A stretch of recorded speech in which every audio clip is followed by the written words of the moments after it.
and I welcome you all to this interesting workshop on structural equation modeling with Amos. Since we are on the day one of this workshop, so the whole idea is to make you familiar with the whole concept of a structural equation modeling, and the whole idea is to ensure that we should understand how this software work and how one can build a model, test it, run it. And later on I will also be touching up, if we get time, I'll also be touching up that how we can use it on our research papers, because that is what the whole idea is. Whenever we use these kind of tools, we are definitely looking for writing a research paper, or maybe writing it in our thesis. So I'll also show you certain papers or my own papers where I have applied this whole concept and how to write that particular section. So I hope this session will help you. Another thing which I would like to clarify, or because what happens is, whenever we join a workshop, these workshops are have a limited time and a limited range in terms of syllabus. So what happens is, even if I'm giving my 100% or more than 100%, it becomes very difficult to cover the whole dimension, या whole concept of this structural equation modeling. But I'll try my level best to make it more simpler, more easier, so that कि आपको कम से कम ये concept easy लगने लग जाए. क्योंकि होता ये है कि जब भी हम किसी नए concept के बारे में सुनते हैं या जानते हैं, तो कहीं ना कहीं एक element of fear that comes into our mind. या most of the people will start with the first sentence that सुना है बट कभी अप्लाई नहीं किया, कभी देखा नहीं है, देख रहा हूँ किसी के रिसर्च पेपर पे देखा है. तो अचानक से कोई नई टेक्नोलॉजी या नया सॉफ्टवेयर या नई चीज आने से पुराने लोगों में ऑलमोस्ट एक फियर का एलिमेंट होता है, और जो नए लोग होते हैं उनमें भी कहीं ना कहीं मुझे हाफ बेक्ड केक नजर आता है. मतलब कुछ लोग सीख गए हैं या कुछ लोगों ने थोड़ा सीखा है, उस तरह की बात हो जाती है. तो I like everyone to contribute. आपको जहां भी इशू आए, जहां भी कंसर्न आए, मैं बिल्कुल आपको बेसिक लेवल से पढ़ाने की कोशिश करूंगा, बिकॉज दैट इज वाई मेरा जो होल पढ़ाने का तरीका है वो यही है. मैं बिल्कुल आई डोंट ट्रीट एनीवन कि किसी को कुछ भी आता है, और मैं खुद भी कहीं सीखता हूं तो वैसे सीखता हूं एज अ लेमैन, और वैसे ही मैं सिखाता भी हूं, so that everybody should feel कि भाई बिल्कुल अगर जीरो से शुरुआत होती तो कैसे होती.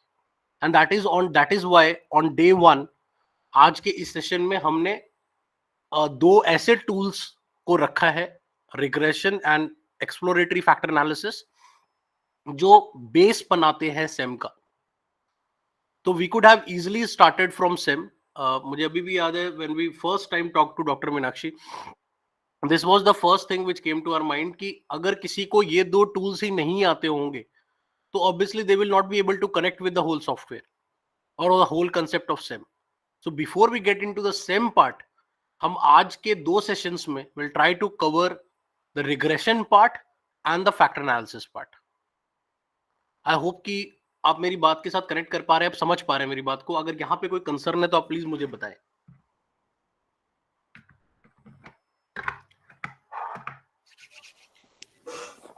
Yes, sir, absolutely fine. We all agree, I guess. And dear participants, we really expect interaction from all of you, because on this virtual platform, your text messages, your thumbs raising can only help us that we at least get to know that you are listening to us. Thank you so much. Yes, sir. Okay, so let me just share my screen, and I'll try to be make it more like a blackboard concept, क्योंकि that is how most of the time I teach. तो ज्यादातर लोग अपनी presentations लेकर आते हैं, but मैं अपना ब्लैक बोर्ड लेकर आता हूँ. I just go with my black board concept, मैं उसी से चलूंगा और आपको आई टीच लाइक बिल्कुल लेमैन की तरह हम स्टार्ट करेंगे एंड ट्राई टू कंसेप्ट. पहले थ्योरेटिकली कंसेप्ट को समझेंगे कि थ्योरेटिकल कंसेप्ट क्या है, and then will move to the practical part. So let's begin.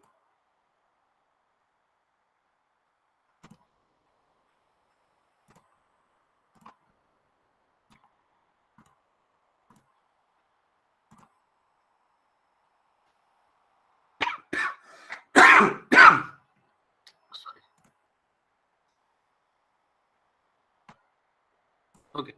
Are you able to see my screen? आप देख पा रहे हैं? Yes, sir. Yes, sir. Okay.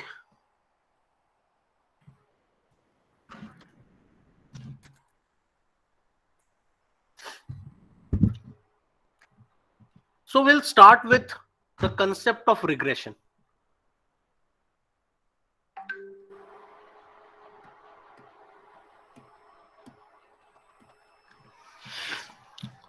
So most of the time in research, we are always interested to see the relationship between two variables. This is the most easier thing. या कहीं ना कहीं हम जब भी कोई रिसर्च करते हैं, हम किसी दो चीजों का रिलेशनशिप देखने में बहुत इंटरेस्टेड होते हैं. फॉर एग्जाम्पल कि बोनस और मोटिवेशन का क्या कंसेप्ट है, इनके बीच में क्या रिलेशन है, कि अगर हम किसी को बोनस इशू कर रहे हैं तो क्या उससे मोटिवेशन बढ़ेगा, या फिर हम किसी को कोई प्रोडक्ट सेल कर रहे हैं या कोई सर्विस दे रहे हैं तो उस चीज का सेटिस्फैक्शन से क्या कनेक्शन है, कि अगर मेरी सर्विस की क्वालिटी अच्छी है तो does it has a positive impact, does it has any positive impact on the satisfaction part. So we are always interested in reading a relationship between an x variable and a y variable.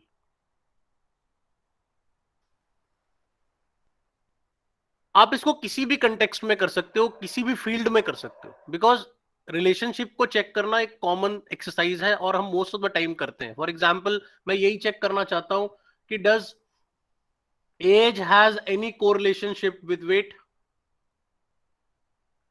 ये तो proven है ना, medical sciences में हम already जानते हैं कि भाई एज के हिसाब से वेट इतना होना चाहिए, स्टैंडर्ड वेट इतना होना चाहिए, तो उसका भी रिलेशनशिप किसी ने निकाला होगा. सो व्हाट हैपेंस इज, तो अगर हम किसी भी रिलेशनशिप को चेक कर रहे हैं तो एक कॉमन टूल जो हम यूज करते हैं, that tool is called correlation. Correlation से पहले हम कोवेरियंस यूज करते थे, but covariance had certain issues. Covariance के साथ कुछ इश्यूज थे, जैसे इसकी कोई स्टैंडर्ड वैल्यू नहीं होती थी. जो मेजर प्रॉब्लम आती थी वो यही होती थी कि कोवेरियंस का कोई स्टैंडर्ड वैल्यू नहीं होता. तो जब किसी चीज की कोई स्टैंडर्ड वैल्यू नहीं होती तो आपके लिए बड़ा मुश्किल हो जाता है बता पाना कि किसी चीज की वैल्यू हाई है या लो है. फॉर एग्जाम्पल अगर किसी दो वेरिएबल का कोवेरियंस 12 पॉइंट समथिंग आ गया, 12.43 आ गया, तो इसकी तो कोई स्टैंडर्ड स्कोर ही नहीं है. आप कैसे बताओगे कि 12.43 इज अ गुड स्कोर और it is a bad score, is it a positive score, अगर पॉजिटिव है तो कितना पॉजिटिव है, तो नहीं पता चलता था.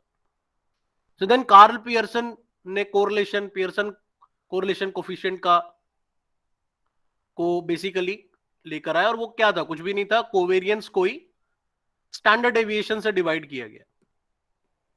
और अगर हम स्टैटिस्टिक्स को, एक बेसिक स्टैट्स को समझते हैं तो हमारे लिए ये बात क्लियर हो जानी चाहिए कि जब भी हम किसी वैल्यू को स्टैंडर्ड डेविएशन से डिवाइड करते हैं तो वो भी स्टैंडर्ड डेविएशन के टर्म्स में आ जाता है और उसको स्टैंडर्डाइज करना आसान हो जाता है. अगर आप Z स्कोर का फॉर्मूला जानते हो तो वहां भी आप देखोगे स्टैंडर्ड डेविएशन से डिवीजन होता है.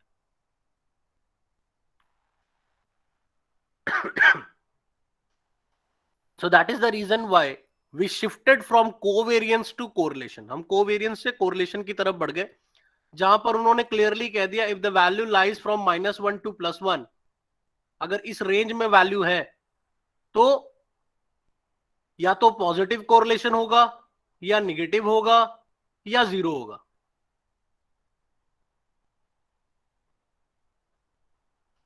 और कोरिलेशन है क्या, हल्का सा बता दूं कि अगर x वेरिएबल बढ़ रहा है तो y वेरिएबल भी बढ़ रहा है, तो ये कौन सा कोरिलेशन हुआ? If the x is rising and the y is also rising, sir positive positive. अगर x घट रहा है और y घट रहा है तो कौन सा हुआ? पॉजिटिव. तो भी पॉजिटिव होगा, because they are both in the same direction. तो हम यहाँ पे डायरेक्शन देखते हैं.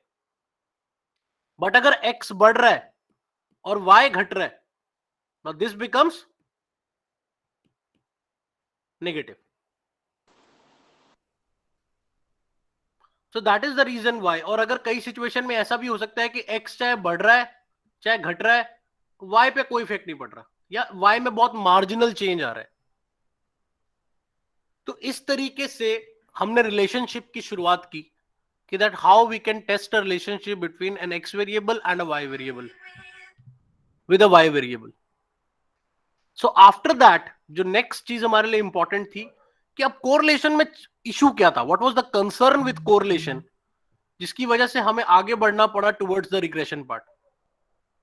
सो when we are measuring the relationship between X and Y, अगर हम एक्स और वाई के बीच का एक रिलेशनशिप देख रहे थे तो यहां पर हमें रिलेशनशिप तो पता चल जाता था. फॉर एग्जाम्पल, मान लो वैल्यू आ गई 0.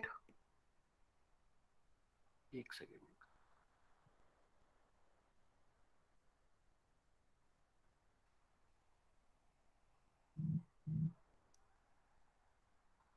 So let us suppose the value is 0.823. 0.823 क्या बता रहे? What does it signifies?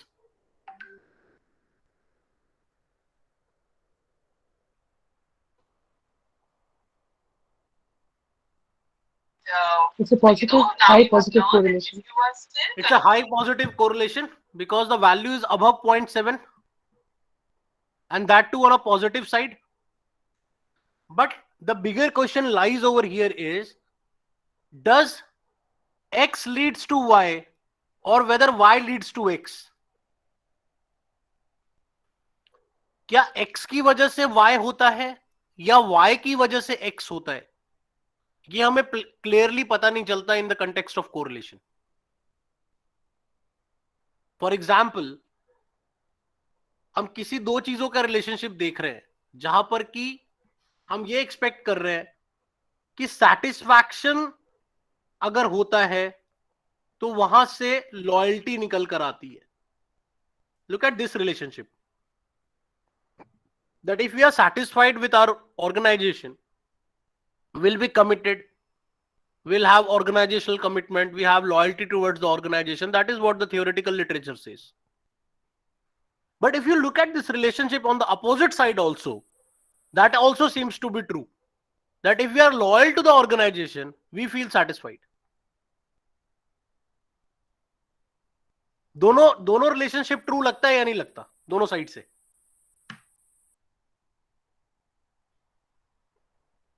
Yes, sir. लगता है ना. अगर हम किसी चीज के लिए सैटिस्फाइड फील करते हैं तो सैटिस्फैक्शन से लॉयल्टी बन सकती है, या फिर लॉयल्टी से भी सैटिस्फैक्शन बन सकती है कि जहां हम लॉयल है, हमें लगता है yes we are committed to this organisation, वहां की पॉलिसीज से भी हम सैटिस्फाइड फील करते हैं in most of the times, क्योंकि लॉयल्टी पहले ही स्टैब्लिश हो चुकी है अगर मैं ये मानकर चल रहा हूं. Now this becomes complex in context of correlation now. अब कोरिलेशन ये चीज नहीं बता सकता.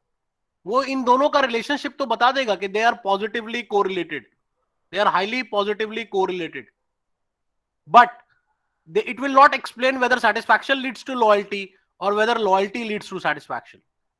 And that is where the regression comes into picture. तो इन अ सिंपल टर्म, अगर कोई मुझसे एक वर्ड में, और मैं कोशिश करूंगा कि आपको जितने भी कंसेप्ट पढ़ाऊं वहां पर मैं आपको आई गिव यू वन वर्ड जिससे कि आपको एक आइडिया मिल जाए कि उसको याद कैसे रखना है उस कंसेप्ट को.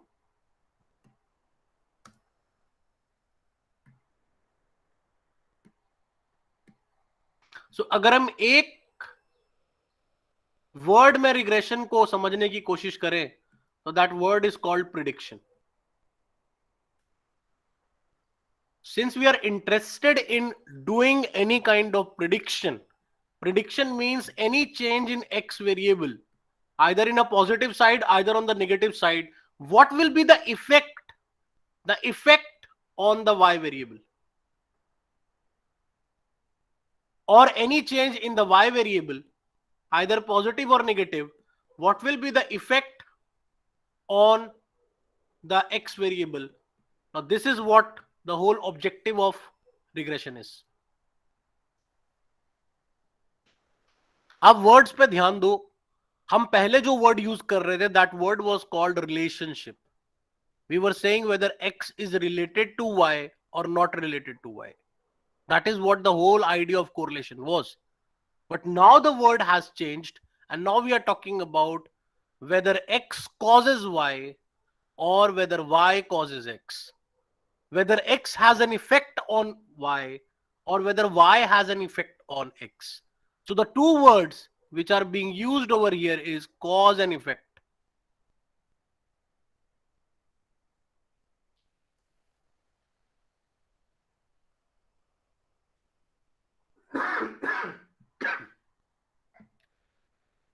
And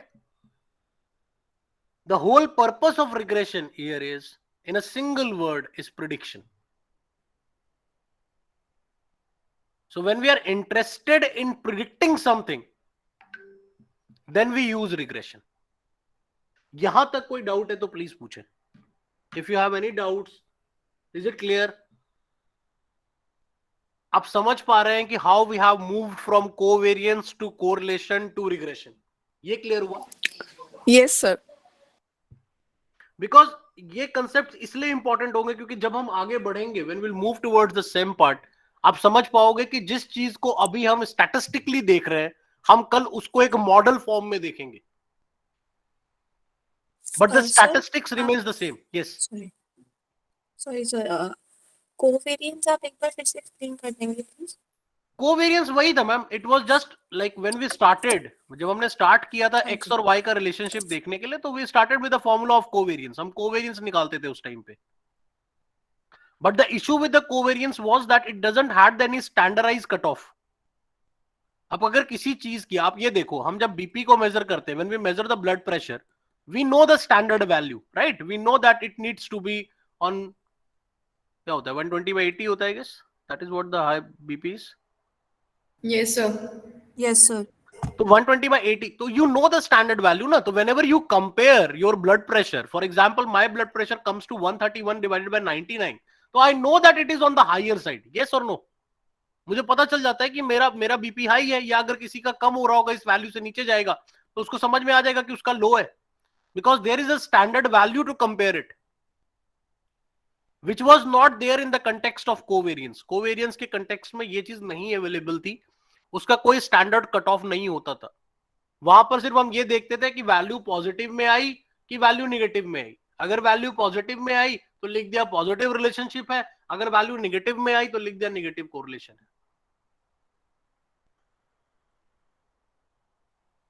is it clear now? Yes sir, thank you. लेकिन व्हाट कार्ल पियर्सन डिड, उन्होंने कहा कि यार there need to be a standardised value, there need to be a standard cut off, जिससे कि कोई भी कंपेयर कर पाए कि whether it is, if it is positive, the positive is high, moderate और लो.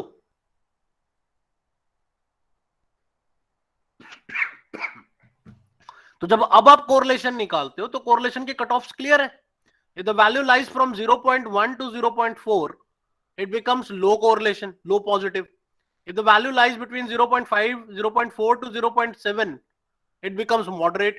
If the value lies from 0.7 to 0.99, it becomes high positive correlation. If the value is 1, that means perfect correlation. If the value is 0, there is no correlation. And the same goes on the negative side also.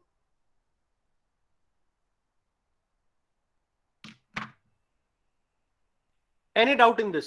अभी तक clear हो गया? इतना clear हुआ कि हमारा objective क्या है? What is the objective of regression? Is it clear? Yes, sir.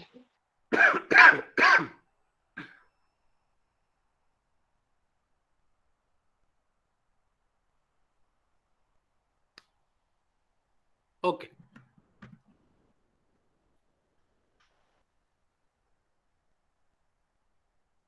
Now there are certain terms which becomes important while doing regression.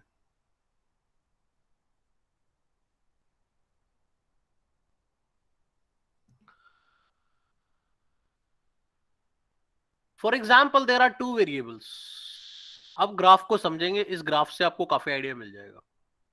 Now this is a y variable, this is an x variable. So if we have certain values for x and if we have certain values for y, so can we plot that on this particular chart?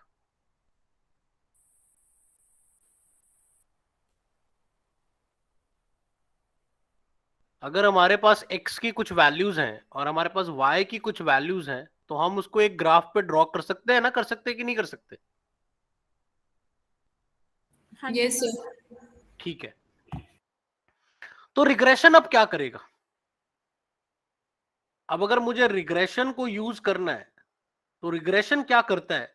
Regression एक prediction line बनाता है, जिसको हम regression line कहते हैं. वो एक ऐसी लाइन ड्रॉ करेगा,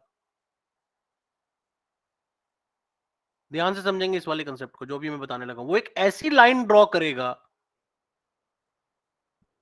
जो मैक्सिमम पॉइंट्स के ऊपर से गुजरे या मैक्सिमम पॉइंट्स के बिल्कुल पास से गुजरे।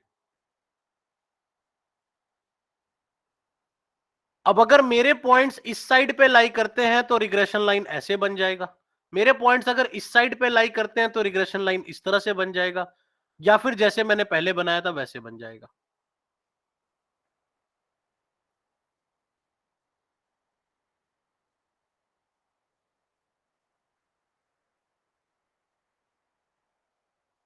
अब अगर आप ध्यान से इस चीज को समझने की कोशिश करो, दैट मींस रिग्रेशन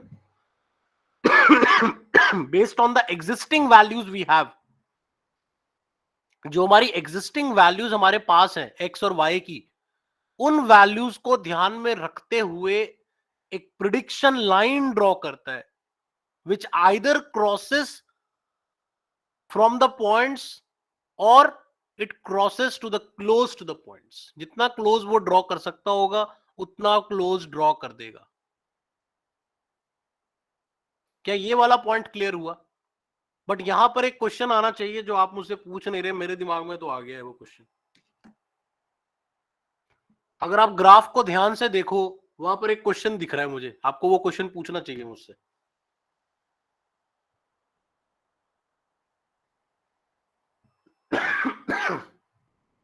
हाँ जी,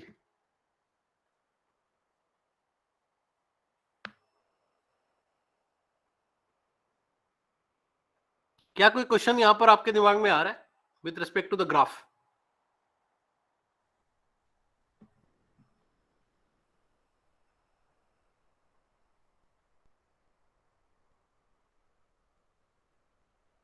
प्लस यहां पर अगर आप एक पॉइंट और ध्यान से समझने की कोशिश करेंगे तो we need to understand one thing, that the slope of the line will also vary. आप देख रहे हो जो लाइन का झुकाव है कि लाइन कितना झुका हुआ होगा, वो डिपेंड करेगा कि वो पॉइंट्स कहां पर है। तो द स्लोप जो होगा लाइन का वो वैरी करेगा, और इसी स्लोप को हम कोफिशिएंट ऑफ इंडिपेंडेंट वेरिएबल भी कहते हैं यहां पे।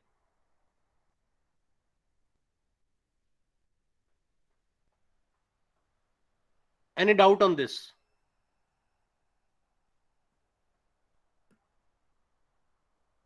Is it clear?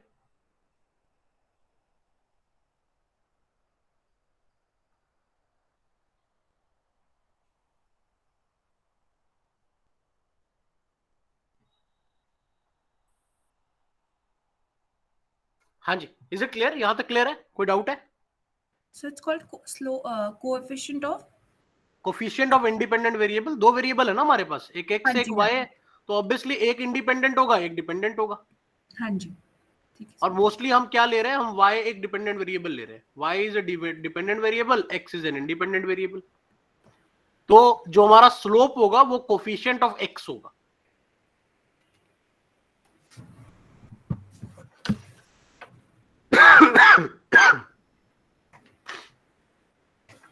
तो रिग्रेशन जो है वो बेसिकली दो तीन चीजें करेगा जो बहुत इंपॉर्टेंट है। फर्स्ट, एक तो वो रिग्रेशन लाइन बना देगा, जिस लाइन की दो चीजें बहुत, हर लाइन, अगर आप कोऑर्डिनेट ज्योमेट्री को हम पढ़ते हैं तो वहां पे क्लियरली हमें इस बात को पता है कि whenever a line is drawn on a graph it has two things, one is slope, another is called intercept. और यही वो क्वेश्चन था जो आप मुझसे पूछ नहीं रहे थे कि सर ये जो लाइन आप बना रहे हो, ये जो रिग्रेशन की आपने लाइंस बनाई हैं, ये यहां से क्यों नहीं शुरू होती, ये जीरो से क्यों नहीं शुरू हो रही, ये ऊपर से क्यों बनाई आपने?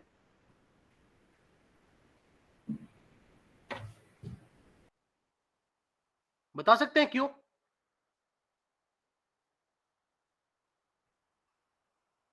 Sir, because y has some independent value as well, irrespective of x.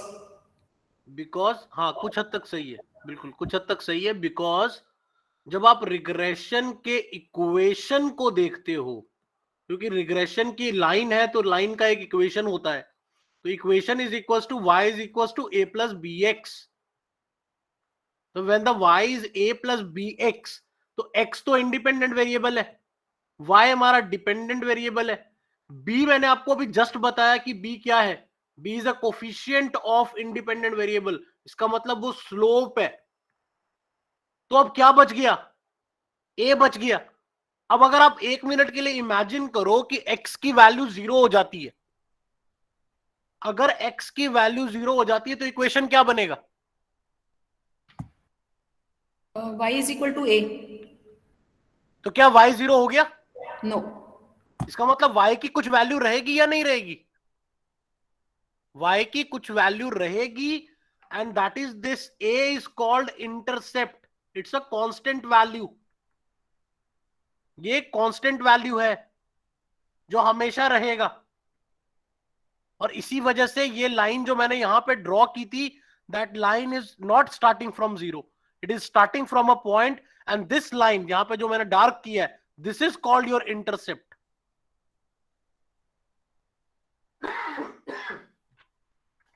This is called your intercept. Right, sir. Oh. Clear. तो in a nutshell, regression does prediction. It calculates cause and effect between independent and dependent variable.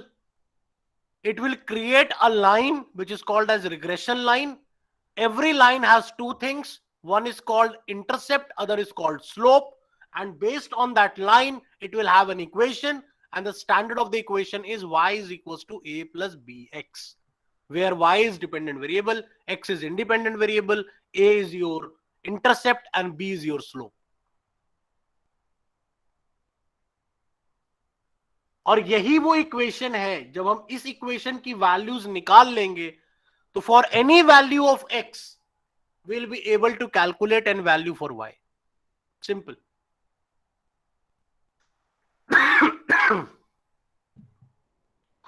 For any value of x we'll have a value for y. And we are not talking about only current values of x, we can also talk about future values of x. कि अगर future में हम imagine करते हैं कि x की value ये होगी, तो उसके बेसिस पर हम y की एक प्रिडिक्शन कर सकते हैं कि अगर x इतना होगा तो y इतना हो सकता है.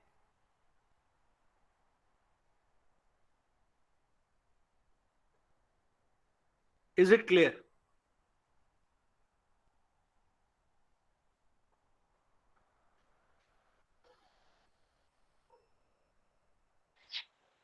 Yes, sir. इसमें से कोई भी क्वेश्चन आपके माइंड में आ रहा है तो प्लीज मुझसे पूछ ले before we proceed.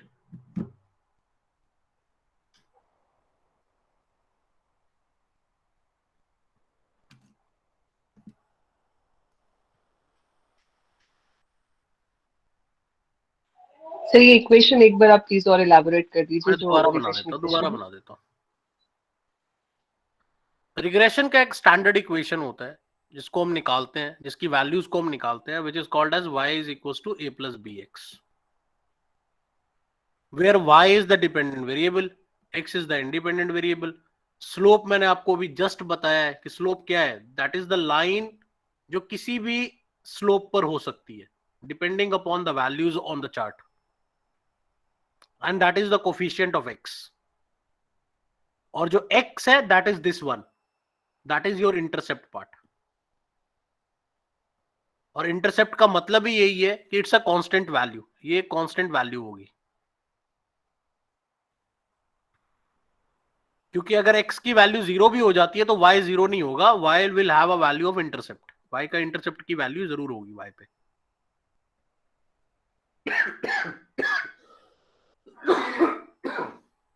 Is it clear? अब क्लियर हो गया इक्वेशन पार्ट? जी सर जी. अब अगर हम एक बहुत लॉजिकल सी चीज के बारे में सोचें कि जब भी हम कोई प्रिडिक्शन करते हैं, when we are predicting something, prediction में सबसे ज्यादा क्या इंपॉर्टेंट होता है? मान लो मैं आपसे कहता हूं कि मुझे लग रहा है कल बारिश होगी, तो मैंने एक प्रिडिक्शन की ना, आई एम प्रिडिक्टिंग समथिंग. अब इस प्रिडिक्शन में सबसे ज्यादा इंपॉर्टेंट एलिमेंट क्या है?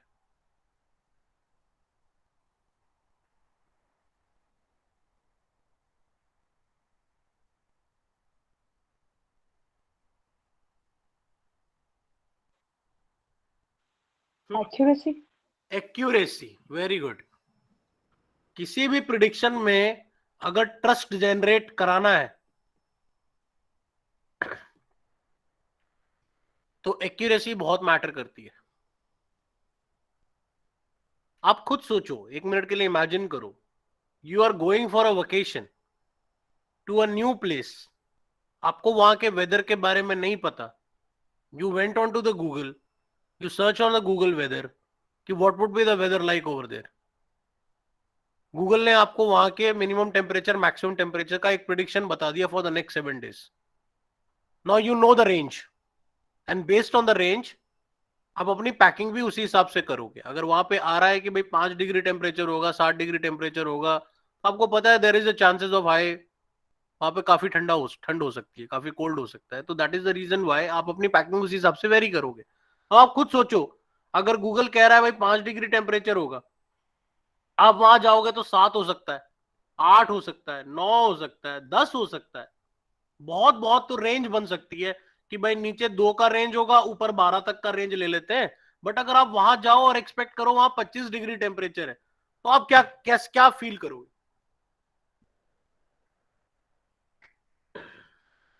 क्या नेक्स्ट टाइम गूगल के वेदर पे हम रिलाई कर सकते हैं? हम नहीं रिलाई कर सकते। This has happened with one of our entities our country and that is called Indian Railways. क्या इंडियन रेलवेज अगर कह रही है कि मैं 3 घंटे में किसी स्टेशन पे पहुंच जाऊंगी, फिर भी लोग भरोसा नहीं करते। लोग कहते हैं ये कह कुछ रहा है, ये पहुंच नहीं पाएगा। या 3 में ना कम से कम 1 आध घंटा ऊपर नीचे आप बड़ा रेंज, छोटा रेंज नहीं, बड़ी रेंज को आप ऐड कर लो।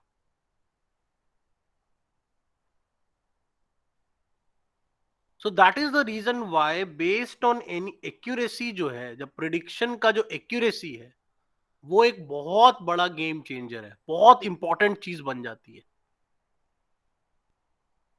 चाहे आप रिग्रेशन की लाइन बना रहे हो, इक्वेशन बना रहे हो, रिग्रेशन का कोई मॉडल बना रहे हो, कुछ भी आप बना रहे हो, the value of the accuracy part that becomes important and it is always in the range from 0 to 100%।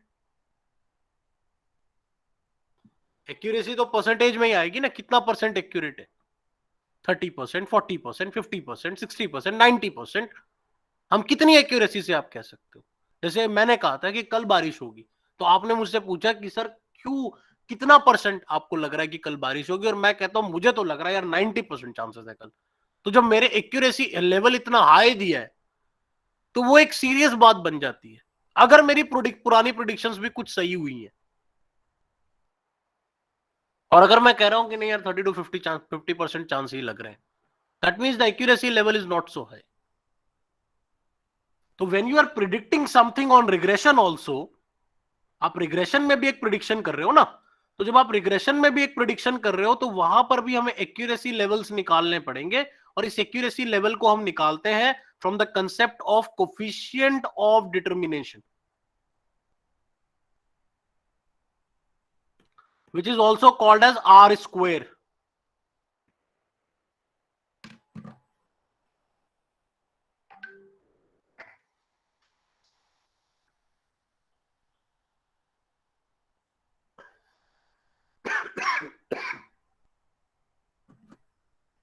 तो अगर R स्क्वायर की वैल्यू अच्छी है, अच्छी का मतलब 60%, 70% तक आप एक्यूरेसी दिखा रहे हो, बस एक बात हमें यह भी समझनी पड़ेगी कि R स्क्वायर की वैल्यू हर फील्ड के लिए अलग अलग हो सकती है। For example, if you are testing an accuracy of a machine, तो मशीन की एक्यूरेसी 60%, 70% पे नहीं चलेगा काम। यू नीड एटलीस्ट 95%, 98% तक की एक्यूरेसी चाहिए होती है। Similarly if you are testing an accuracy of a drug, आप किसी मेडिकल साइंसेज में आप मान लो कोविशील्ड मेडिसिन आप लेकर आए हो, वैक्सीन लेकर आए हो, तो उसकी accuracy level we can not say that 60% is a good accuracy, because अगर 60% मतलब 10 में से 6 लोग ठीक होंगे, 4 लोग बीमार हो जाएंगे या उन पे कोई साइड इफेक्ट होगा।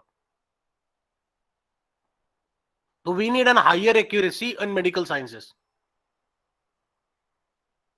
in engineering also, but in context of human behavior अगर हम ह्यूमन बिहेवियर को मेजर कर रहे हैं इन जैसे हम सोशियोलॉजी में करते हैं, मैनेजमेंट में करते हैं, साइकोलॉजी में करते हैं, तो वहां पर हमारे पास थोड़ा सा लीवरेज रहता है, बिकॉज ह्यूमन बिहेवियर का बिहेवियर इतना कंसिस्टेंट नहीं होता. हम टाइम टू टाइम वैरी कर जाते हैं, सिचुएशन टू सिचुएशन वैरी कर जाते हैं, कहते कुछ है, करते कुछ है, सोचते कुछ है. So that is the reason why in that context जो 60% 70% एक्यूरेसी है, that could be good for any study if it is conducting on the behaviour of certain person.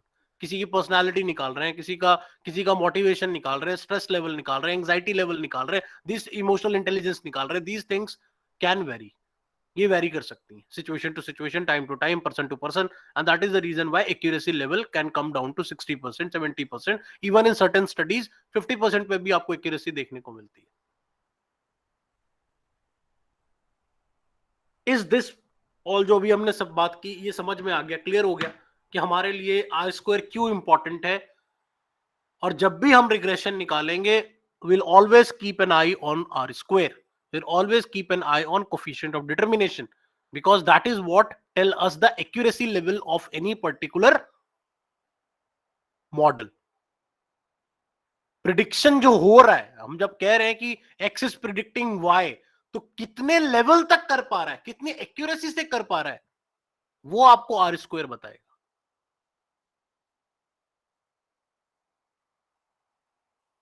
Is it clear?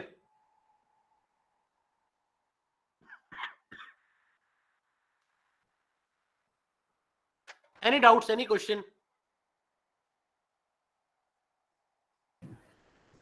Sir, जब हम regression calculate करते हैं तो उसमें बहुत सारी वैल्यूज आती हैं, right? I mean it's a general doubt that I get confused कि एक्चुअली व्हाइल राइटिंग हमको कौन सी वैल्यू को डिस्कस करना है. वो मैं बता दूंगा आपको. अभी अच्छा. मैं जब प्रैक्टिकल करके दिखाऊंगा आपको, तो मैं वहां पे Okay, बता sir. दूंगा आपको कौन सी वैल्यूज है. एक वैल्यू आपके सामने है, वो वैल्यू हाँ आर जी. Square. We can not miss this. Okay sir, thank you. We can not miss R square.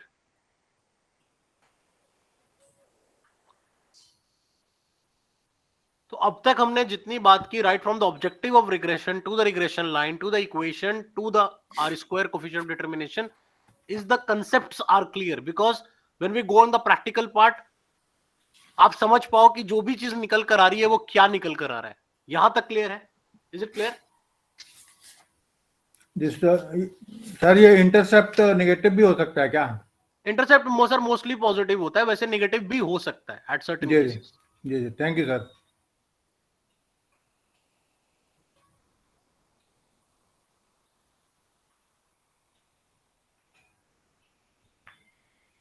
अब एक पॉइंट और रह गया है,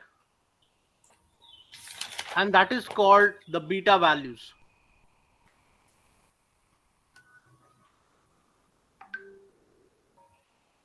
नाउ बीटा वैल्यूज दो तरह के हो सकते हैं. One is called the standardised beta values and another is called unstandardised beta values.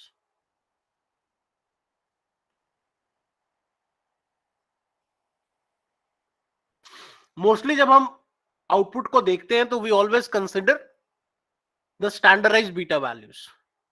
But मैं दोनों के बीच का आपको डिफरेंस बता देता हूं, so that you get the clarity.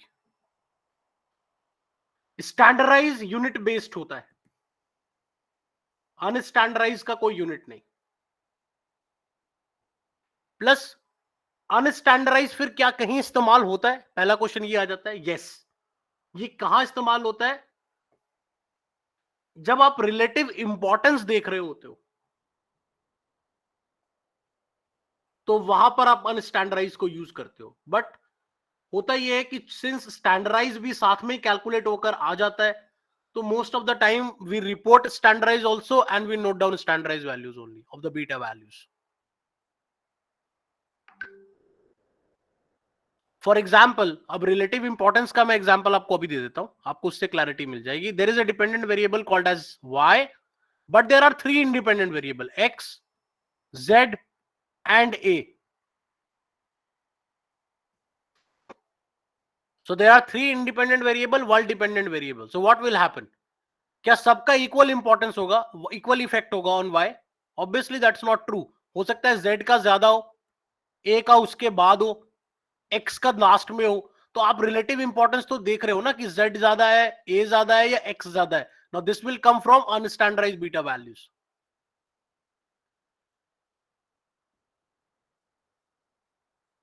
और बीटा वैल्यू एग्जैक्टली है क्या? तो beta value is the value of these effects. ये जो इफेक्ट पड़ रहा है, तो ये इफेक्ट कैसा है? पॉजिटिव इफेक्ट है कि नेगेटिव इफेक्ट है? सिग्निफिकेंट इफेक्ट है या नॉन सिग्निफिकेंट इफेक्ट है? So that's come from beta values.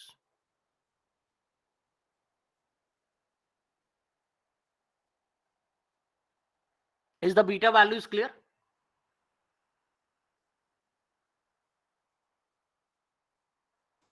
Yes, sir. It's clear. So in a nutshell, अब एक बार रिवाइज कर लेते हैं before we get into the practical part और understand कि कैसे करना है, क्या करना है. हमारे लिए कुछ वैल्यूज बहुत इंपॉर्टेंट है. First, the value of r. Now this is a small r. Small r is coefficient of correlation.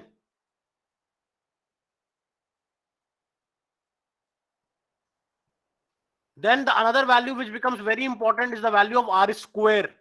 Now this is called coefficient of determination.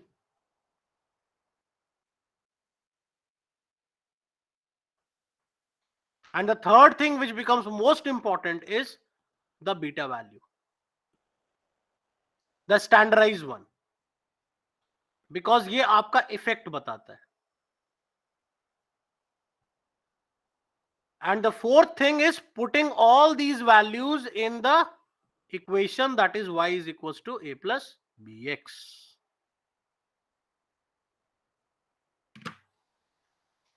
So if we get the value of my regression equation, my r square, my beta values, so I will be in a better position to predict any value of y at the future time.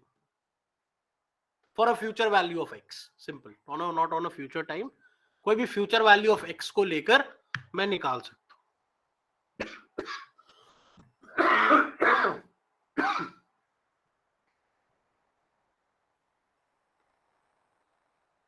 Is the theoretical part is clear now? क्या ये वाला part आपको clear हो गया, समझ में आ गया? तो हम प्रैक्टिकल पार्ट शुरू करें. Yes, sir. It's clear.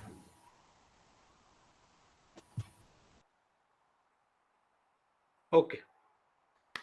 Then now let's take a question on a practical part. एक क्वेश्चन लेते हैं on the practical side and let's do it.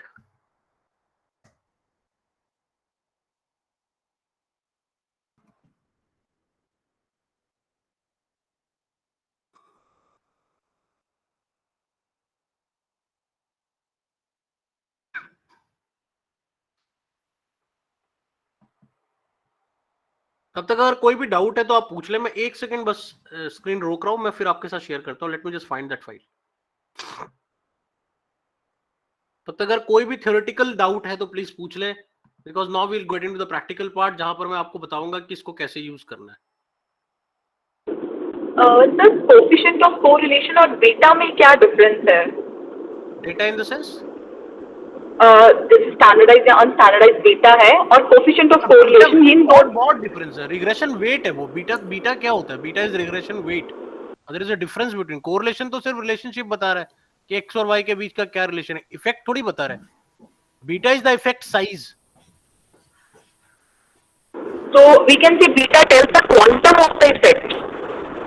Yes. It is called regression weight also. Okay, thank you.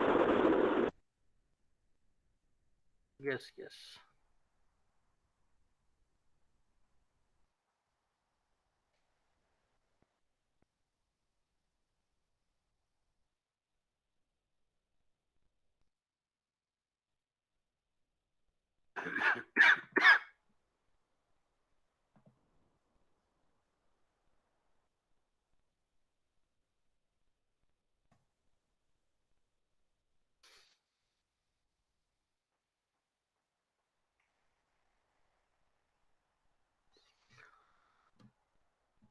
So now we'll take a practical example. पहले मैं चाहूंगा कि आप question को समझ लें.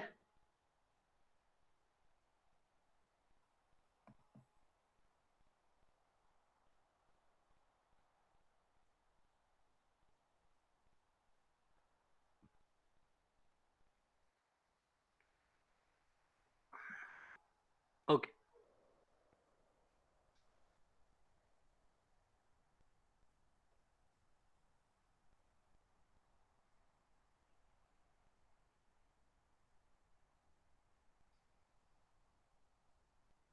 Okay. Are you able to see my screen? देख पा रहे हैं आप? Yes, sir. Yes, sir.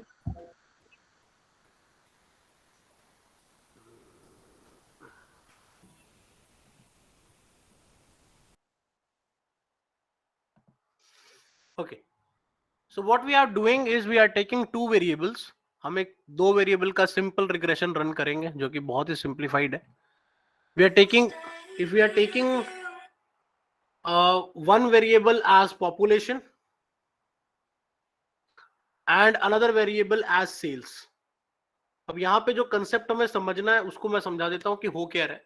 Basically this data is taken from a canteen and the population over here is in 1000 and that determines that how many students are there in a particular college. Population of student क्या है, क्योंकि वो canteen एक college प्रोमाइसेस में run करता है, तो obvious सी बात है कि उसकी जो सेल्स होगी वो किस पे डिपेंडेंट होगी, on the number of student present in the campus. Question clear हो गया? Is the question is clear?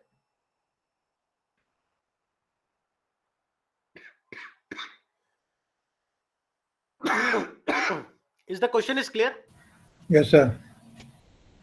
So we are taking one variable. अब आप मुझे बताएं what is independent and what is dependent over here in this question.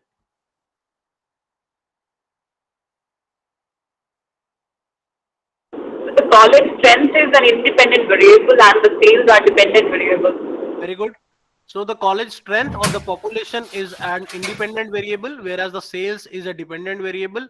अब मैं आपको एक क्वेश्चन देता हूं. फॉर एग्जाम्पल किसी ने मुझसे कहा कि भाई लेट नेक्स्ट ईयर अगर मैं कैंटीन का ओनर होता और मैं कहता हूं कि next year if the population will rise, the student number will rise by 3000 students, what will be our sales numbers? Now that is the question. That means we are talking about future. We are talking about कि next year अगर 3000 student बढ़ जाते हैं तो हमारा sales कितना हो सकता है? What would be the number? Now this can only be done based on the past data. कि भाई ऐसा करते हैं कि पिछले 5-10 सालों का जो डाटा है कि भाई जब जब हमारा पॉपुलेशन का स्ट्रेंथ बढ़ा है, पहले जब कॉलेज स्टार्ट हुआ होगा मान लो 2000 स्टूडेंट्स थे, फिर बढ़कर 6000 हो गए, 8000 हो गए, अगले साल कुछ भी नहीं बढ़ा, उसके बाद फिर 12000 हो गए, 16000 हो गए. तो जैसे जैसे पॉपुलेशन ऑफ द स्ट्रेंथ बढ़ता गया तो उस हिसाब से हमारे सेल्स पे किस तरह का इफेक्ट पड़ा है, क्या सेल्स हमारी बढ़ी या सेल्स हमारी घटी, किस साल बढ़ी किस साल घटी, उसके हिसाब से ही मैं प्रिडिक्ट कर पाऊंगा कि नेक्स्ट ईयर क्या होगा.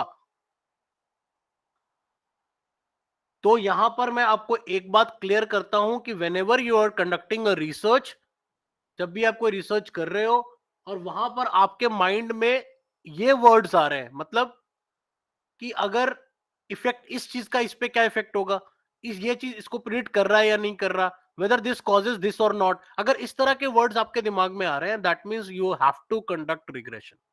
आपको रिग्रेशन कंडक्ट करना ही करना है. क्लियर है? क्योंकि एक जो प्रॉब्लम मैं हमेशा देखता हूं इवन वाइल गाइडिंग स्टूडेंट्स, वो ये प्रॉब्लम देखता हूं कि उनको यही नहीं पता चल रहा होता कि हमारे डेटा पे रिग्रेशन लगना भी है या नहीं लगना. तो I hope this point is clear that when we need to apply regression, we need to apply regression in the context when we are thinking of prediction, we are thinking of cause and effect, we are thinking whether this is significantly affecting this or not. हम इस तरह के situations में हमेशा effect देखते हैं. या कभी भी अगर हम कोई फ्यूचर की बात कर रहे हैं, जैसे मैंने आपको अभी बताया कि if my sales will increase, if my population will increase by 3000 students, what will be my sales number? अगर हम इस तरह के कुछ prediction की बात कर रहे हैं तो in that situation we need regression. Clear है? करके देखें अब. Let's apply. So for applying, I'll go to regression, I'll go to analyze, I'll go to regression. मैं assume करके चल रहा हूं कि आपने ये किया ही होगा most probably. I'll go to a linear regression because हम एक simple linear regression यहाँ पे निकाल रहे हैं. तो where dependent variable will be my sales and my independent variable will be my population I'll not be changing anything else.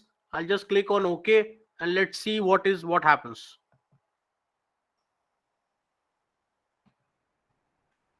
So this is my output screen. Should I repeat how to apply, or is it clear?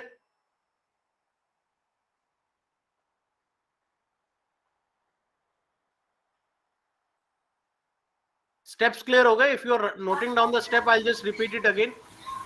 Yeah. Click on analyze. Yeah, please repeat it again. Yes, click on analyze. Click on linear regression, sorry. And then we have a linear option. And in the linear, I'll just classify my independent and dependent variable and I'll press on OK. I'll not be changing anything else. मैं कुछ अभी यहाँ पे change नहीं करूंगा क्योंकि मुझे बस अपनी basic values चाहिए. And this is my output.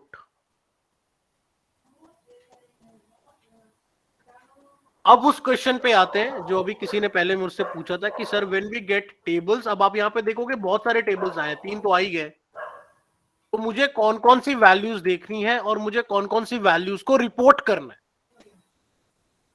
This will give you a clear view. If you look at the first table, it is nothing else. It is just telling you that what is dependent, what is independent, and which method has been used. तो enter method का use हुआ है. Moving on, the next हमारा table है, that is called model summary. Now model summary has 2 values, which is very very important. In fact, 3 values. First is R, second is R square, and third is adjusted R square.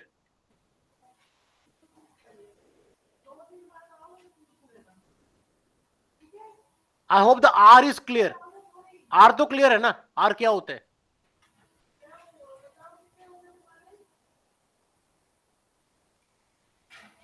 What is R? Coefficient correlation. Coefficient of correlation की value कहां से कहां तक लाई करती है? -1 to 1.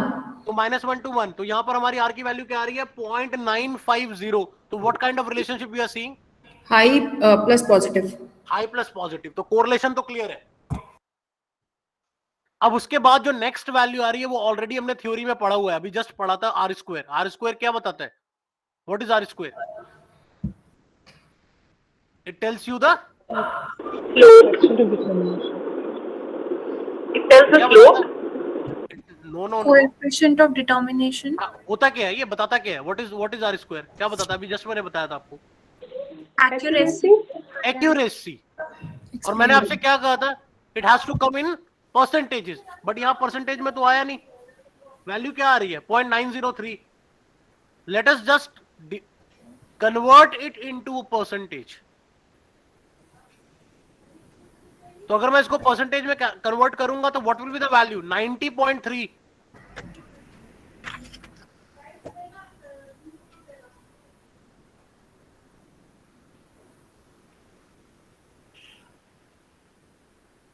How is the accuracy?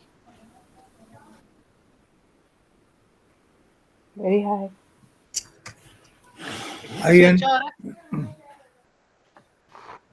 Accuracy का तो कोई इशू नजर नहीं आ रहा हमें. लग रहा है एक्यूरेसी तो सही आ रहा है, कोई प्रॉब्लम नहीं है. Now the question comes over here. There is another value which says adjusted R square. Now what is the difference between R square and the adjusted R square? अगर आपने पढ़ा है तो प्लीज मुझे बताएं.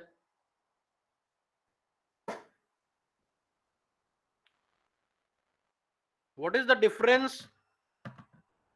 And I'm not talking about the statistical difference. Obviously there will be statistical difference. दोनों की value different है तो formula different होगा. I'm talking about the conceptual difference कि भाई conceptually क्या difference है. अगर मुझे किसी को समझाना हो कि conceptually क्या difference है तो आप क्या बताओगे?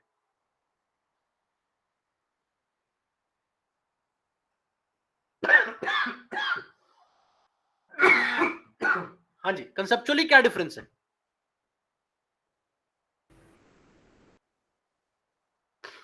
कुछ ट्राई तो करो, मतलब गिव इट अ ट्राई. क्या हो जाएगा?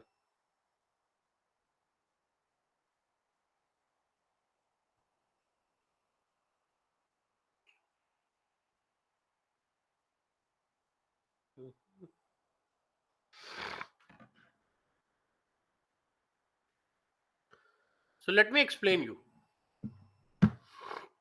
मैंने आपसे कहा था कि जब मैं कोई प्रिडिक्शन करूंगा सर जो अगर next- प्रोपोर्शन ऑफ वेरिएंस अगर हम पॉपुलेशन में अप्लाई करें तो वो चेंजेस समझने के लिए I guess adjusted R square use होता है. नहीं, वो यहाँ पे वो नहीं यूज होता because that is more like an inferential statistics, but वो यहाँ पे नहीं है. मैं आपको अभी जस्ट एक एग्जांपल से समझा देता हूँ, बहुत सिंपल है. अभी मैंने आपको याद है, मैंने आपसे कहा था कल बारिश होगी, तो आपने मुझसे क्या पूछा था? आपने पूछा था कि सर एक्यूरेसी लेवल बताओ, व्हाट इज द परसेंटेज. तो मैंने आपसे कहा था कि 90% चांसेस है कल बारिश होगी. याद है ये एग्जाम्पल? अब अगर मैं कोई लेवल दे रहा हूं, मैं 90% दे रहा हूं, तो उसका कुछ हायर और लोअर साइड भी होगा या नहीं होगा? मैं रेंज भी तो दे सकता हूं. मैं ये भी तो कह सकता हूं कि 80 to 90% चांसेस लग रहे हैं. तो 80 to 90% अगर मैंने रेंज बनाकर आपको दी, तो हायर साइड 90 हो गया, लोअर साइड क्या हो गया? लोअर साइड क्या हो गया? 80%. तो अगर आप आर स्क्वायर निकाल रहे हो, मतलब आप आर स्क्वायर क्या है? आर स्क्वायर हायर साइड है, तो उसका कुछ लोअर साइड भी तो होगा. और इसी वजह से आप देखोगे हमेशा एडजस्टेड आर स्क्वायर की वैल्यू आर स्क्वायर से कम होती है. आप यहां पर भी देख सकते हो, the value is 0.903 and the adjusted R square is 8.891. That means the lower side थोड़ा कंस्ट्रेंट करके 89% एक्यूरेसी आ रही है. तो higher side is 90.3, lower side is 89.1. This gives you a range of the prediction percentage. Is it clear? Yes, very clear. So that is the reason why we are getting 3 values over here. और ये तीनों ही values हम report करते हैं. The first value is R, which gives you the coefficient of correlation. The next two values are coefficient of determination. One is the higher side, that is called R square. Another is the lower side, that is called the adjusted. तो ये तीनों values को हम अपने हर paper में, जहां भी आप पेपर में अप्लाई कर रहे हो रिग्रेशन, तो आप इसको मेंशन करोगे, आप बताओगे व्हाट इज द वैल्यू. अब आते हैं सेकंड टेबल पे. अब आप देखो यहां पे अनोवा निकल कर आया है. Now the big question comes over here that why we are getting an ANOVA table.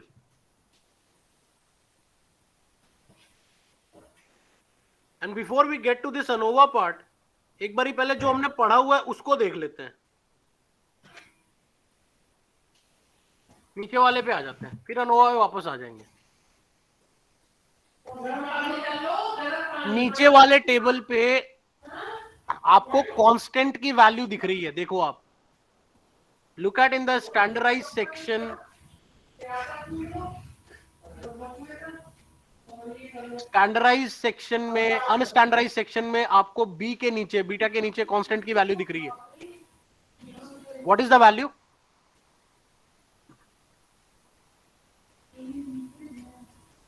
What is the value? 60? Sir, 5. No no no, constant की वैल्यू देखो आप. कांस्टेंट की Sir, constant is 60. 60. अब ये Yes, sir. कांस्टेंट क्या है? आपको याद है कांस्टेंट हमने पढ़ा हुआ है. कांस्टेंट क्या होता है? Intercept, sir. इंटरसेप्ट. तो बस इंटरसेप्ट की वैल्यू मिल गई ना. अभी मैं आपको यहाँ पे लिख के दिखाता हूँ, एक minute.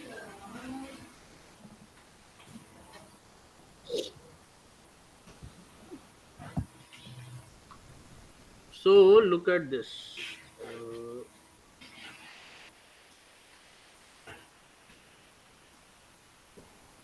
So this is the value. Look at this 60. तो आपको मैंने इक्वेशन क्या बताया था? Y is equals to a plus bx. तो a की वैल्यू कितनी आ रही है? 60. अब इक्वेशन को फॉर्म करना है तो मुझे और किस चीज की वैल्यू चाहिए? मुझे b की वैल्यू चाहिए. Yes, sir. और b की वैल्यू देखो उसके ठीक नीचे आ रही है 5. 5. तो b की वैल्यू कितनी आ गई? तो मेरा इक्वेशन क्या बन गया? y is equals to 60 plus 5x. 5x. Right, sir. At the same time मेरे लिए ये SIG की वैल्यू इंपॉर्टेंट है, specifically for the this one. SIG क्या बताता है? SIG बताता है कि सिग्निफिकेंट इफेक्ट आ रहा है या नहीं आ रहा। तो इसका जो गोल्डन रूल हम फॉलो करते हैं, that golden rule is that if the value is less than 0.05 we say it significant.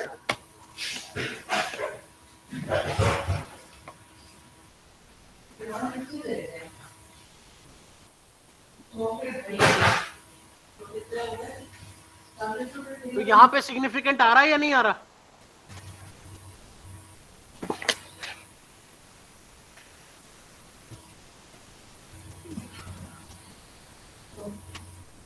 यहाँ पे नहीं आ रहा है, शोइंग नहीं आ रहा सिग्निफिकेंट।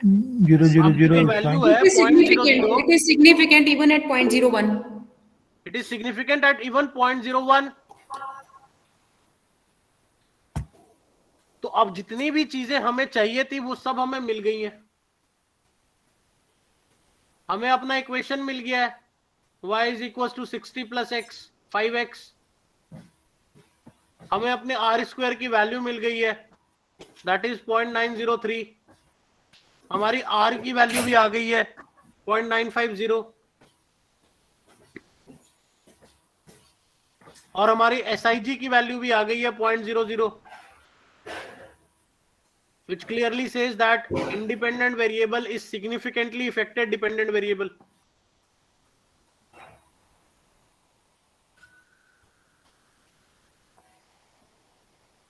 और ये सारी वैल्यूज जो मैंने यहां पे नोट डाउन की है, ये सब मेरे पेपर पे रिपोर्ट होगी।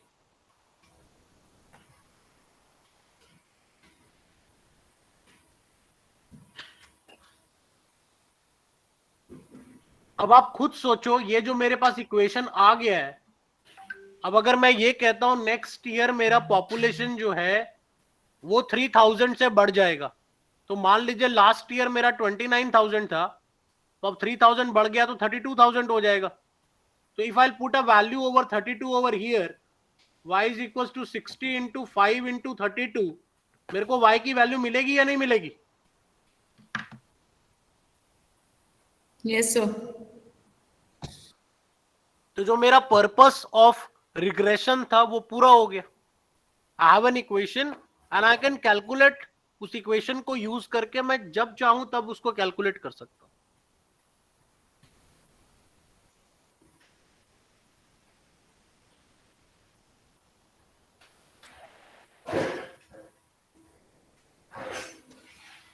यहां तक क्लियर है?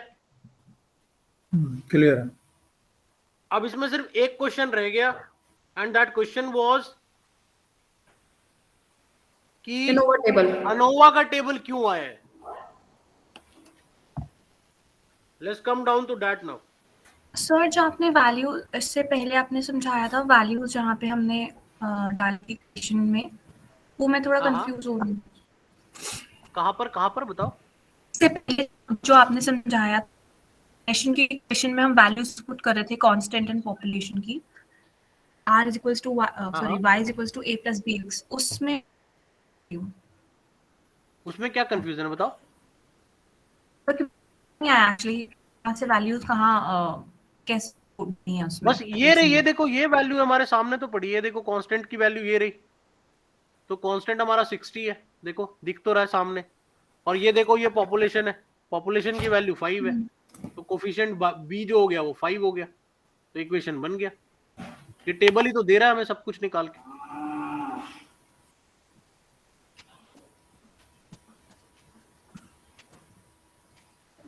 Sir, may I ask one question? या प्लीज। Sir, prediction के लिए we are using unstandardized coefficients. So do we have to report standardized as well? आप चाहो तो लिख सकते हो। ये बेसिकली रिलेटिव, ये ना एक्चुअली स्टैंडर्डाइज तब हमारे ज्यादा काम आता है when we are using multiple independent variable. Right, sir. अब यहाँ पे तो एक ही आईवी यूज कर रहे हैं, तो एक ही आईवी में क्या पता चलेगा रिलेटिव इंपॉर्टेंस की क्या वैल्यू है। हाँ जी सर, लेकिन अगर एक से ज्यादा वेरिएबल है तब भी तब तो हम हम report कर prediction के लिए तो अनस्टैंडर्डाइज्ड ही करेंगे ना? तब भी इस इक्वेशन के लिए हमेशा अनस्टैंडर्डाइज्ड। Right sir. ये पॉइंट याद रखना है, इक्वेशन के लिए हमेशा अनस्टैंडर्डाइज्ड और रिलेटिव इंपॉर्टेंस के लिए standardize. Right, sir. Thank you. और रिलेटिव इंपॉर्टेंस तभी आएगा जब आपके पास मल्टीपल आईवीज होंगे, तब आप देख सकते हो कि भाई पॉपुलेशन का ज्यादा आया या नंबर ऑफ सेल्स पर्सन का ज्यादा आया, तो 2-3 वेरिएबल होंगे, आप उसका देख पाओ। Right, sir. Thank you. Excuse me, sir. हाँ जी।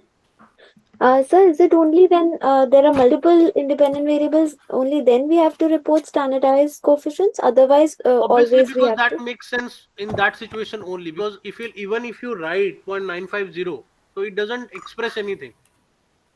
Yes, sir.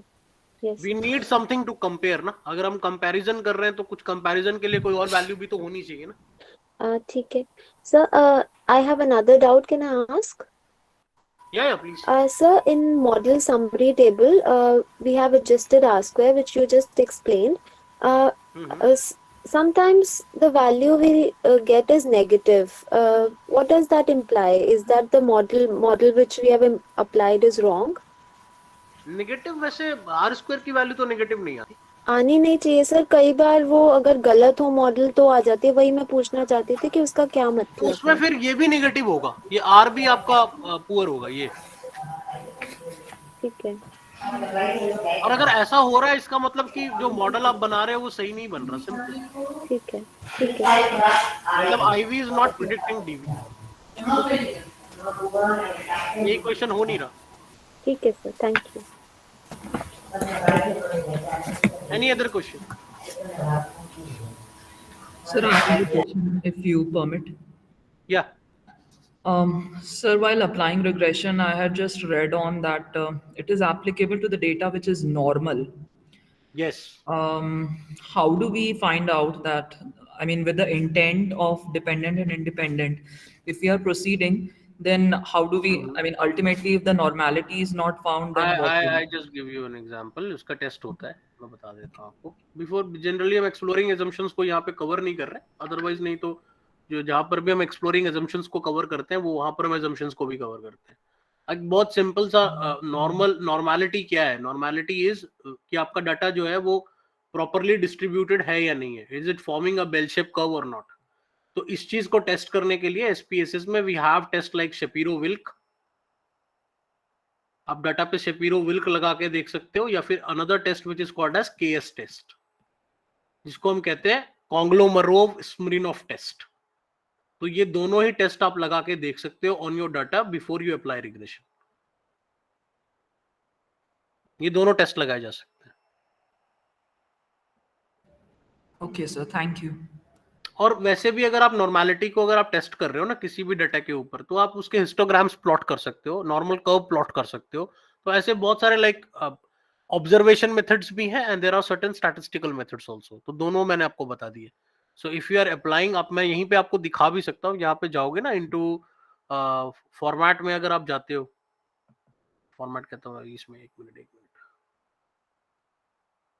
So if you are going into this analyse, आप एनालाइज में देखोगे कि यहाँ पर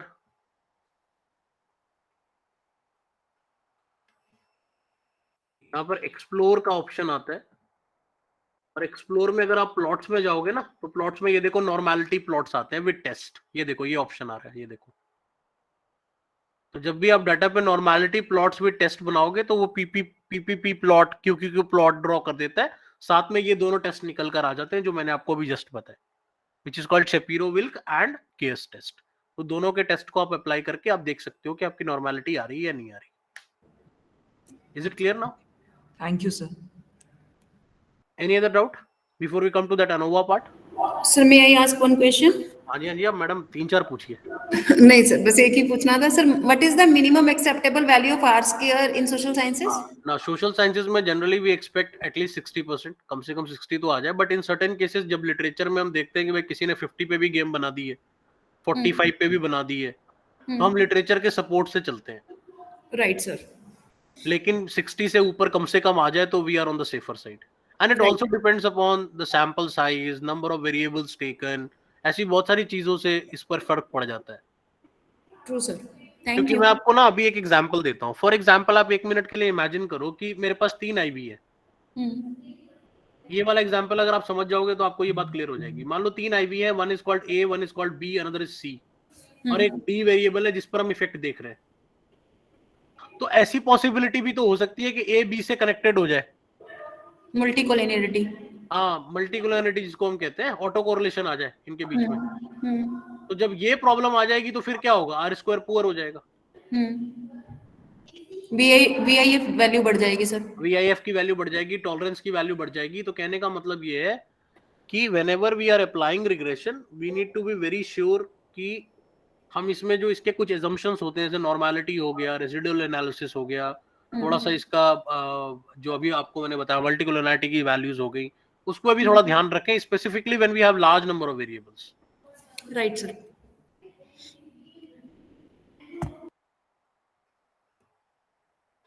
क्योंकि वहां पर पॉसिबिलिटी होती है कि इंडिपेंडेंट वेरिएबल भी एक दूसरे से इंटरकनेक्ट हो सकता है। यस वो सर। काफी प्रॉब्लमेटिक हो जाता है एट सर्टेन, क्योंकि जब आप नाम रख रहे हो इंडिपेंडेंट बट उसका बिहेवियर इंडिपेंडेंट नहीं है, वो डिपेंडेंट हो जा रहा है किसी पर, तो फिर तो प्रॉब्लम हो जाएगी ना। हाँ जी sir. Thank you sir. Thank you. Any other question, any other doubt?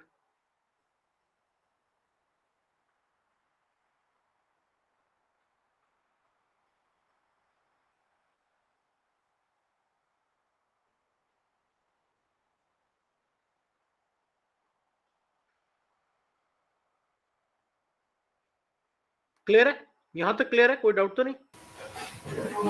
It's clear. Okay. Let's come down to the ANOVA part. कि भाई ANOVA का टेबल यहाँ क्या बता रहा है? What is this ANOVA table? ANOVA table basically आपके model जो बन रहा है, जो आपका मॉडल बन रहा है बेस्ड ऑन, या जिसको आप रिग्रेशन भी कहते हो, कुछ जगह पे रिग्रेशन इक्वेशन कहा जाता है, कुछ जगह पे मॉडल कहा जाता है। तो अगर आपका जो इक्वेशन बन रहा है वो इक्वेशन एक सिग्निफिकेंट इक्वेशन है या नहीं है, वो मॉडल जो है वो सिग्निफिकेंट है या नहीं है, वो आपको अनोवा का सिग्निफिकेंस वैल्यू बता देता है। Ashwani sir, kindly mute yourself. Thank you. तो कहने का मतलब यहाँ पर ये हो गया कि if there is any possibility in the sense कि that if we are talking about, मैं एक सिंपल सा लॉजिक समझाता हूं, अगर IV और DV का रिलेशनशिप पुअर हुआ ना, तो पहले तो R की वैल्यू पुअर हो जाएगी, R की वैल्यू पुअर तो R स्क्वायर की value poor, R square poor तो एडजस्टेड R स्क्वायर पुअर, और अगर ये तीनों पुअर तो ये भी नॉन सिग्निफिकेंट। सिंपल, मतलब ऊपर की कहानी खराब हुई तो नीचे वाला भी गड़बड़ है, और उसके नीचे तो फिर बिल्कुल ही गड़बड़ है।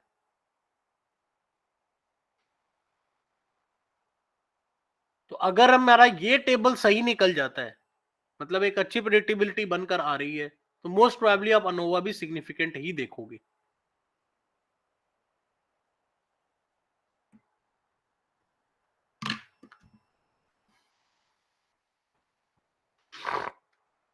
तो एक बार हम सारी बातों को समराइज कर ले, बिकॉज हमने ऑलमोस्ट रिग्रेशन को थ्योरेटिकली और प्रैक्टिकली दोनों करके देख लिया है। ये मैंने आपको इसलिए कराया है क्योंकि जब हम सेम में जाएंगे तो आप देखोगे एक साथ एक पॉइंट ऑफ टाइम पे हंड्रेड्स ऑफ रिग्रेशन रन कर जाएंगे। तो अगर हमें रिग्रेशन वेट के बारे में नहीं पता है, हमें रिग्रेशन की प्रेडिक्टिव R स्क्वायर की वैल्यू के बारे में नहीं पता है, कोफिशिएंट बीटा वैल्यूज के बारे में नहीं पता है, तो हमें कुछ भी समझ में वहां भी नहीं आएगा। सो that is very very important कि हमें रिग्रेशन का कंसेप्ट क्लियर रहे। तो इसी वजह से हमने इस कंसेप्ट से शुरुआत की है। तो एक बार पूरी कहानी को समराइज कर लेते हैं। रिग्रेशन का जो कोर पर्पस है दैट इज कॉल्ड प्रेडिक्शन। यहां पर एक इंडिपेंडेंट वेरिएबल हो सकता है या मल्टीपल इंडिपेंडेंट वेरिएबल हो सकते हैं और डिपेंडेंट वेरिएबल होता है, और हम कहीं ना कहीं कॉज एंड इफेक्ट देखने की कोशिश करते हैं। इसमें कुछ एक वैल्यूज हमारे लिए काफी इंपॉर्टेंट होती हैं। The value is called R, another value is R square, another is adjusted R square, another is beta values। तो ये सारी वैल्यूज हमारे लिए इंपॉर्टेंट होती है।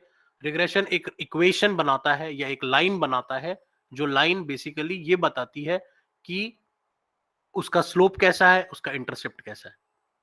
एक बार हमारे रिग्रेशन के इक्वेशन की वैल्यू आ जाती है तो उसके बेस पर हम अपने फ्यूचर वैल्यूज को प्रेडिक्ट कर सकते हैं।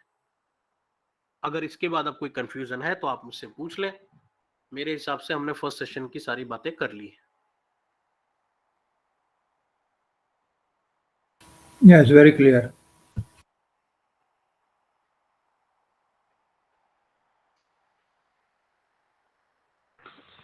Sir, if you don't mind, can you please just make us recall the the right values for R square and adjusted R square? So 60% values, मतलब if you are doing a research on human behavior, anything above 60 is good score in R square. And if we are doing anything, और plus मैंने आपको बताया भी कि it will be dependent on the number of sample size, assumptions of the test, and the number of independent variable, उन सब चीजों पर इसका influence रहता है.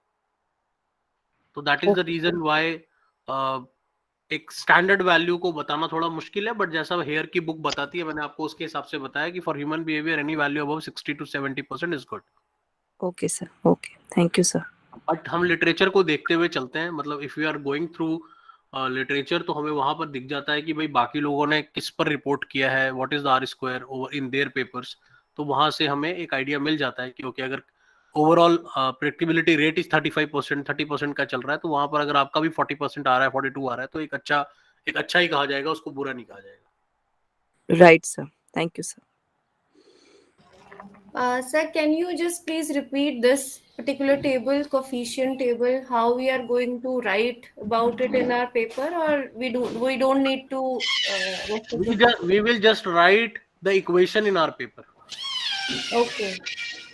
We'll write the equation is equals to y plus ax, where will the a value is 60 and b value is 5. So we'll write y is equals to 60 plus 5x. This is our equation. Okay. This automatically explains that what is intercept and what is your coefficient. Right, sir. Right. Do we have some comparison parameter for understanding coefficient as well, or it is just a value? Coefficient will only be compared when there are number of values. Like for example, there are more independent variable. Then you can compare. Okay. Which has a larger effect. Right, sir. Right. And this is important. Significance. Right, sir. Right. Because usually in social sciences we do have more than one variable, no? When we are studying. That's why I was asking. Right, sir. If we are doing a good research paper, we mostly have more large number of values. And even tomorrow when we'll start the most part, you will see that मैंने आपको just बताया कि it will run hundreds of regression equation. एक time पे आप देखोगे 10 equation 12 equation तो बहुत नॉर्मली रन करता है. Yes, sir. Yes. तो जब आप 12-13 इक्वेशन को रन कर रहे हो at one point of time, so that means the game becomes more complicated. और उसको हम कहीं ना कहीं ऐसे मैनुअली रन नहीं कर सकते, तो in that is the reason why we move towards structural equation. Right, sir. Right.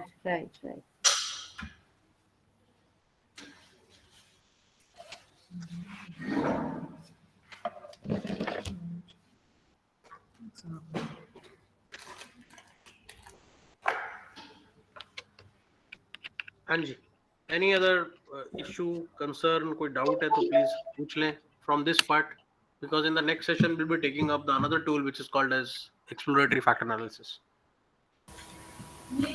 Sir, can you elaborate a little more on the cause and effect?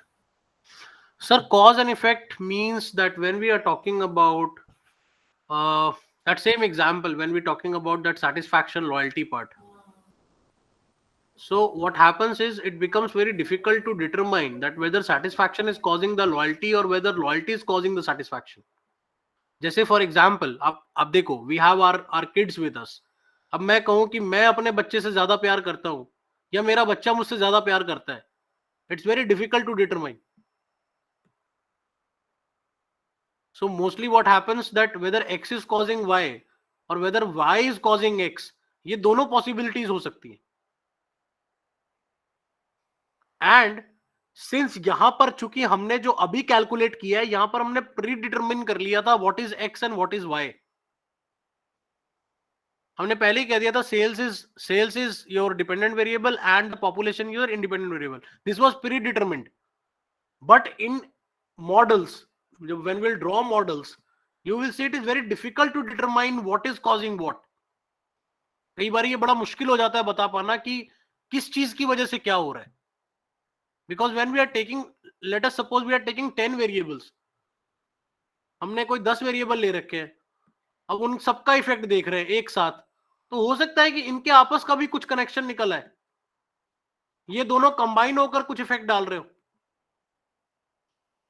तो जब इस तरह की कॉम्प्लिकेशंस हमारे सामने आती है, so that becomes more complex. So that is the reason why this cause and effect means that what is the effect of X on Y and whether X causes Y or whether Y causes X. Is it clear now, sir? Thank you, sir. It's very clear now. Excuse me, sir. Can I ask a question, please? Yeah. Sir, as you said, R square tells us the accuracy level, and adjusted R square is the lower side of the continuum. That means we get to know the range as to. Sir, can you please repeat as to what do we adjust for in adjusted R square? Basically, there is a difference in the formula part. Okay. And which makes it more constrained, nothing else. Because everything, when we are predicting anything, we cannot have only a single number, because अगर हम single number के साथ चलेंगे तो हमारी गलती, मतलब हमारी जो wrong होने की probability वो बहुत बढ़ जाती है. Yes. अगर मैं ही आपसे कहूं कि भाई कल 85% बारिश होगी, तो कल अगर 85% नहीं हुई तो प्रॉब्लम हो जाएगी. But if I give you a range that there is a possibility 75 to 90 होगी, तो उस रेंज में कहीं तो लाई कर सकता है. Yes, sir. तो by giving a continuum of lower and higher side, मैंने अपने आप को करेक्ट होने की प्रोबेबिलिटी मैंने अपनी बढ़ा ली है. ठीक है सर, मतलब हम एडजस्ट और जो भी वेरिएशंस आ सकती हैं हमारे आंसर में, एक्यूरेसी में, उसके लिए एडजस्ट कर रहे हैं एडजस्टेड आर स्क्वायर में. यस बेसिकली हमारे गलत होने के चांसेस कम हो जाएं. ठीक है. And that is the reason why we are giving a range. Okay sir. Obviously अगर रेंज हो जाएगा तो क्या होगा कि हमारे चांसेस जो होंगे वो थोड़े कम हो जाएंगे, आपके गलत होने के चांसेस कम हो जाएंगे. जैसे आपसे कोई पूछे कि कोई स्टूडेंट से कोई पूछे कि भाई आप कितना स्कोर करोगे, वो कहते हैं अगर मैं 90 स्कोर करूंगा, तो 90 नहीं आया तो वो रॉन्ग हो गया, 89 में भी वो रॉन्ग है. लेकिन अगर वो कह देगा कि I will score in the between 80 to 90, तो 82 आ जाए, 84 आ जाए, 86 आ जाए, उसकी जो एक्यूरेसी है वो सही है. उसने रेंज दिया तो उस रेंज में स्कोर कर दिया. Yes, so that means we are incorporating the inaccuracies in the model. बिल्कुल. ठीक है और सर, थैंक अगर आप स्टैटिस्टिक्स को देखो, if you look at the research और स्टैटिस्टिक्स, यहाँ पर इसको इस तरह से बनाया गया है कि रिसर्चर कभी गलत नहीं होता. यस. प्रैक्टिकली रिसर्चर कभी गलत नहीं होगा, क्योंकि कोई ना कोई बात तो सही होगी ना. ठीक है सर. और रिसर्चर दोनों साइड की बात करता है. Researcher is the most diplomatic person I have met ever. ठीक है, तो हम कभी भी एक सिंगल साइड की बात नहीं करते. हम कहते हैं कि भाई पॉसिबिलिटी हो भी सकती है, नहीं भी हो सकती. तो अगर होती है तो भी मेरे फेवर की गेम है, अगर नहीं होती है तो भी मेरे फेवर की गेम है. Okay sir, thank you. Sir ANOVA table हम किस किस पर्पस के लिए यूज कर रहे हैं अभी precisely? Just tells you the model significance or the equation significance, nothing else. और मैंने आपको बताया भी कि अगर ऊपर की वैल्यूज अच्छी नहीं होंगी तो वो नॉन सिग्निफिकेंट हो जाएगा वैसे भी. हाँ जी sir, thank you.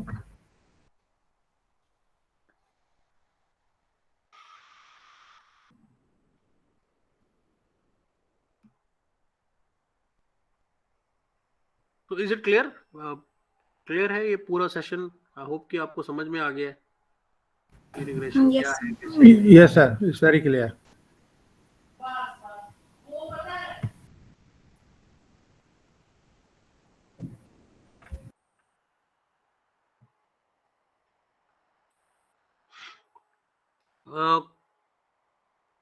If we go through the books part, I'll just say that चीजों को कॉम्प्लेक्स करना बहुत आसान है. मैं इन्हीं चीजों को कॉम्प्लेक्स फॉर्मूलाज के साथ आपके लिए बहुत मुश्किल बना सकता हूँ. बट जो मैंने अभी यहाँ पे कोशिश की है पिछले 1-1.5 घंटे में, वो ये की that I try to make it more simpler so that you can understand कि हमें करना कब है, क्या करना है और क्या चीजें हमें रिपोर्ट करनी है. Because software is smart enough to do everything.